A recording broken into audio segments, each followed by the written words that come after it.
Miss Yuni ya? Saya sendiri. Oh, oh, iya, ini Miss saya mau tanya ya. Ini kan saya kan sebulan lagi visa habis Mm-mm. dan nggak mau renew lagi lah. Tapi posisi saya tuh mau nikah sama orang sini. Lah, kayaknya kalau prosesnya sampai visa habis kayaknya waktunya nggak cukup ya Miss ya. Sedangkan di posisi lain saya kan udah pernah nikah dan harus ngurus itu akta cerai yang harus diganti ke bahasa Inggris ya. Mm-mm. Nah, kalau misalkan saya visa habis saya balik ke Indo, terus 2 bulan lagi saya balik ke Hong Kong gitu, kalau urus pernikahannya gitu di sini bisa nggak ya, Miss? Tentunya bisa ya, karena tidak ada masalah. Tetapi yang jadi masalah itu saat di imigrasi Indonesia, kan masih ngurus nikah, kamu belum nikah. Nah, di Indonesianya itu bisa ngelepasin kamu nggak? Betul. Gitu ya, Miss ya. Mm-mm.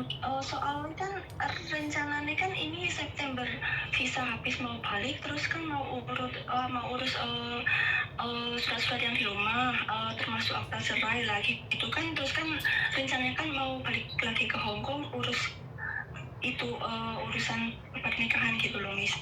Ya nggak ada masalah, tapi tentunya memakan waktu yang sangat panjang sekali loh. Dan kamu hanya boleh tinggal di Hong Kong 1 bulan saja. Soalnya kan saya kan setahu saya kalau Hong Kong itu bebas visa 40 hari ya, Miss ya. Siapa yang bilang 40 hari sayang? 1 bulan. Iya, oke. Tapi kalau urusan pastinya kan itu pakai Hong Kong ID, itu kalau pakai Hong Kong ID yang waktu kita status TKP nggak apa-apa ya, Miss ya? Ya kan kamu nggak bisa pakai ID. ID-mu kan saat kamu udah gak punya majikan kan mati, nah. Jadi KTP kalian itu berlaku saat kalian punya majikan. Saat kalian udah nggak punya majikan, KTP-mu itu udah mati. Di Hong Kong itu KTP seumur hidup kalau kamu punya majikan. Tapi saat kamu keluar dari rumah majikan, KTP-mu secara otomatis itu udah mati. Jadi nggak ada, KTP-mu itu mati, KTP-mu tidak berlaku. Cuman KTP-mu itu buat reference saja, nggak bisa itu dipakai, nggak bisa. Terus kan itu saya tanya teman saya yang nikah sama orang sih, syaratnya kan harus pakai akta cerai, yang kalau udah nikah pakai akta cerai, terus paspor sama Hong Kong ID ya. Itu kalau misalkan status kita udah bukan TKW itu apa aja, Miss ya? Ya sama aja, kan kamu sebagai reference, kan kamu pernah jadi pembantu. Nah, KTP itu hanya bisa dipakai buat reference saja. Jadi nggak bisa dipakai saat kamu ditangkap polisi atau apa, itu udah nggak ada gunanya lagi KTP-mu itu. KTP-mu mati secara otomatis. Jadi kalau mau menikah seperti itu.